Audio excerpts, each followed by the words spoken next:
Bonsoir à tous. Dans l'entretien du jour aujourd'hui, nous avons le plaisir de recevoir un jeune entrepreneur français qui s'est mis en tête de créer de l'emploi et de contribuer à sa façon au combat écologique que nous menons pour la planète. Mathieu Lucassi, bonsoir. Bonsoir. Merci d'avoir accepté notre invitation. Vous êtes le patron d'une entreprise engagée, dit-on.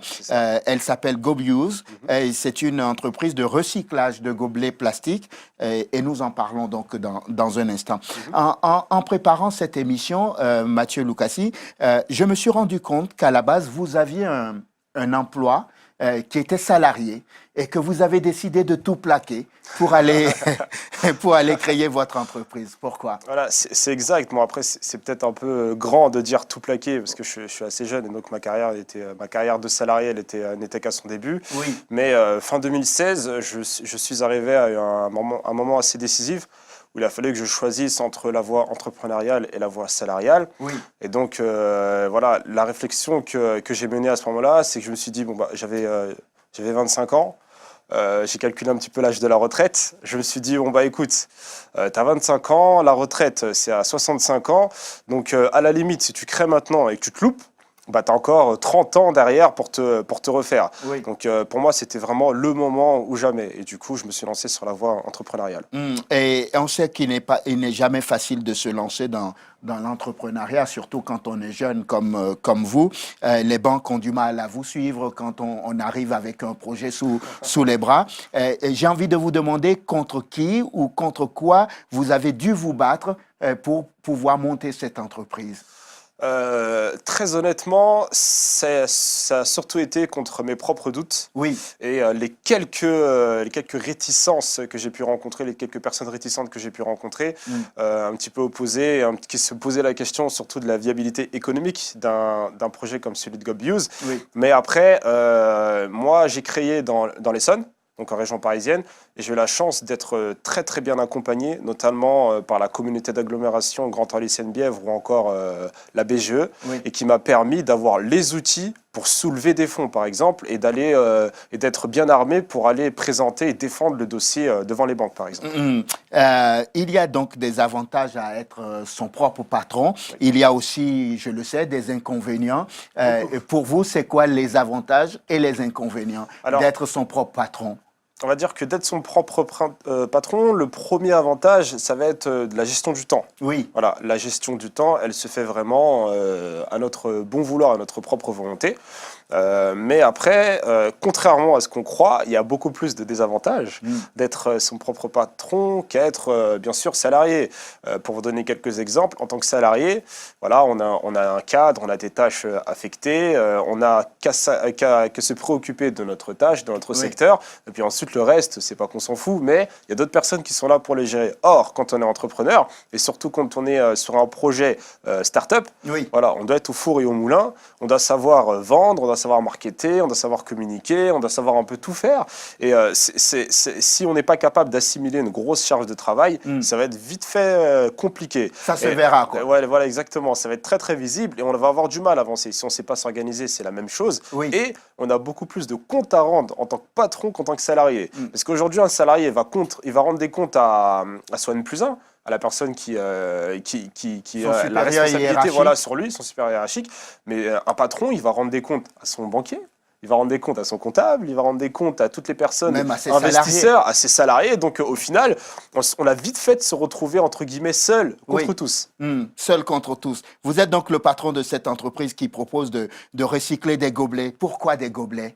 Alors c'est assez simple. Les gobelets plastiques aujourd'hui en France, c'est 4 milliards de gobelets chaque année qui sont utilisés pour 1 seul % qui est recyclé. Voilà.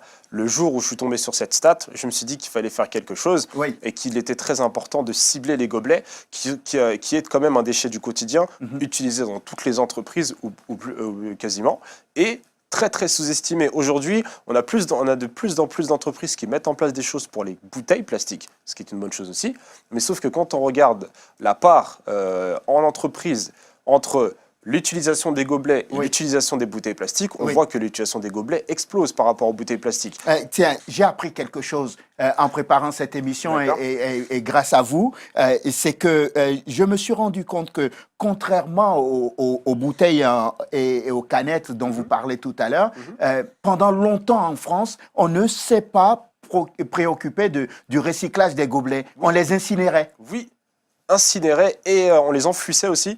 Donc à l'incinération, ça peut être considéré, après vraiment c'est très très large, hein, Oui. comme revalorisant. Mm. Pourquoi? Parce qu'avec avec l'énergie qu'on en retire, bah, ça alimente des appareils électroniques, mais la pollution atmosphérique, Oui. elle est vraiment C'était une catastrophe, chaotique. oui, oui. Et l'enfouissement, alors là vraiment, on fait pas pire parce que ça met des siècles. Et c'est, enfin, on enfouit ça comme on creuse un trou, on met les gobelets dedans tout Oui. simplement, et ça met des siècles à disparaître, à être digéré. Et donc écologiquement, c'est un véritable fléau. Et on s'est pas préoccupé pendant des années et très longtemps des gobelets plastiques. Pourquoi? Parce tout le monde s'est jeté en fait sur les solutions un peu de substitution, gobelets réutilisables, mugs, ce genre de choses-là, Oui. en se disant bon bah voilà, on a des gobelets, on va juste les prendre, les jeter, on va les incinérer, ça va un peu les revaloriser, et puis voilà, on se donne un peu bonne conscience. Et puis après avec ça, on se dit que on va se limiter à ça, et pour l'instant, tant que c'est pas trop grave, Oui.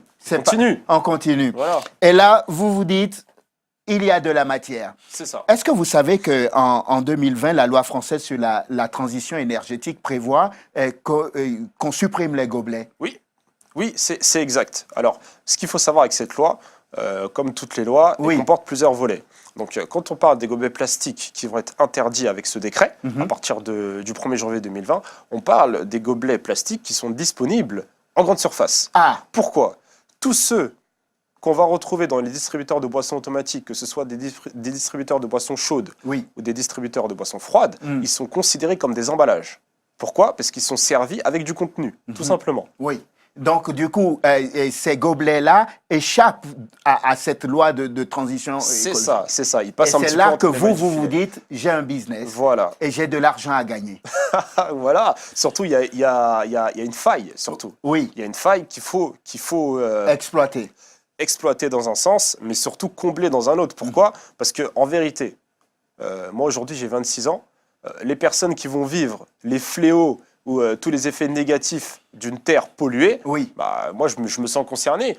Je sens vraiment mes futurs enfants qui vont être concernés. Et donc, bah, si je peux apporter ma petite pierre à l'édifice et permettre que les gobelets soient recyclés, ce qu'il faut savoir, c'est que dans le projet GoBuse, Oui. il y a aussi le volet social et le volet sensibilisation. Aujourd'hui, on travaille avec des personnes en situation de handicap. Oui. On travaille en circuit court. Ça veut dire que on sollicite des établissements et services d'aide au travail Oui. qui emploient des personnes handicapées. On les sollicite à chaque fois en localité.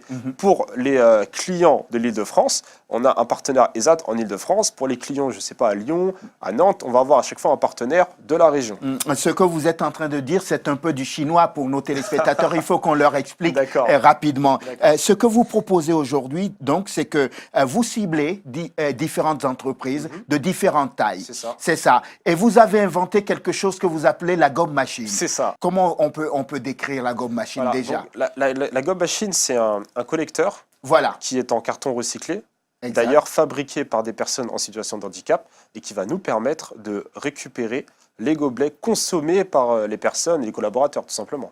Donc, vous prenez ces cartons, quand vous passez un contrat avec une entreprise, vous disposez ces cartons là-bas pour pouvoir récupérer les gobelets. Voilà, c'est ça. Donc, on fait d'abord un audit, Oui. une courte étude de leur mode de consommation, de leurs habitudes de consommation, à D'accord. la suite de quoi on va définir un ou plusieurs points de collecte.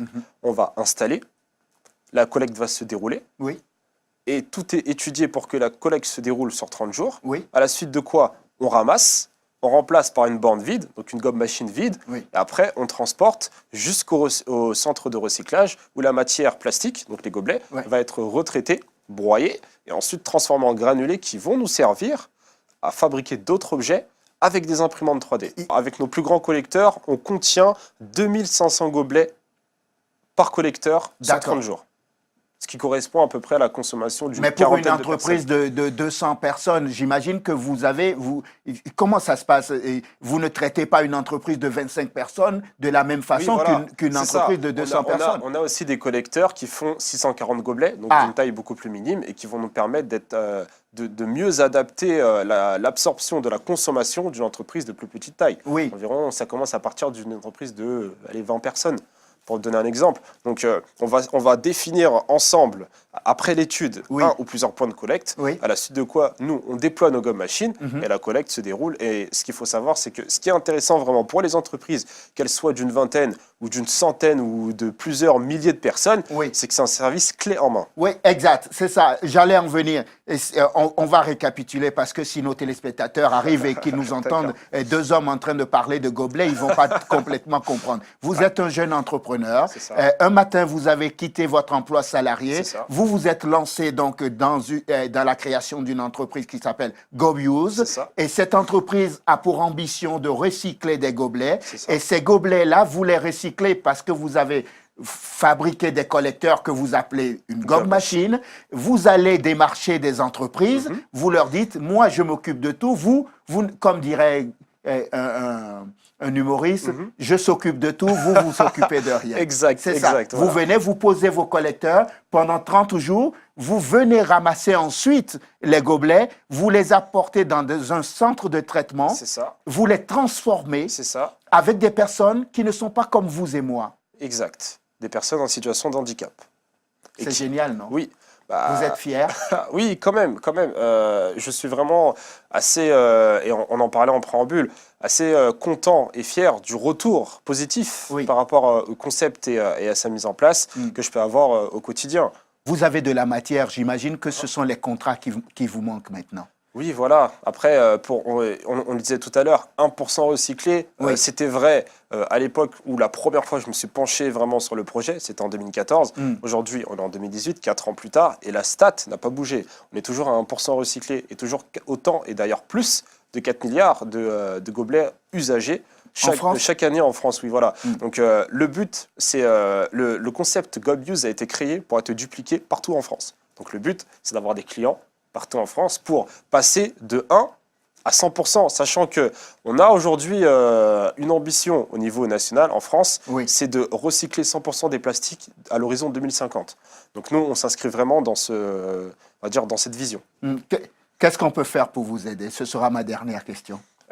Écoutez, la première chose, continuez à boire de l'eau, continuez à boire du café, continuez à boire du thé. C'est très bien, c'est une bonne chose. Et surtout, pour tous les téléspectateurs qui vont entendre l'émission ou qui vont regarder l'émission, n'hésitez pas à partager. On a un site internet, gobusefrance.com, dans lequel il y a toutes les informations. Et du coup, partagez. Et puis nous, on saura répondre à vos entreprises. Et qu'on s'approprie véritablement l'idée de faire recycler les gobelets. De faire recycler les gobelets, de permettre à des personnes en situation de handicap de travailler dans des cadres de partenariat avec les ESAT, les établissements services d'aide au travail, et aussi de sensibiliser. On n'en a pas parlé. Aujourd'hui, nous, GoBuse, on propose des actions de sensibilisation au niveau des salariés, au niveau des collaborateurs, des établissements privés comme publics, et aussi pour les collectivités, on propose des actions de sensibilisation qui s'articulent dans des ateliers avec des imprimantes 3D qu'on dépêche dans les écoles et qui sont à destination des écoliers, qui nous permettent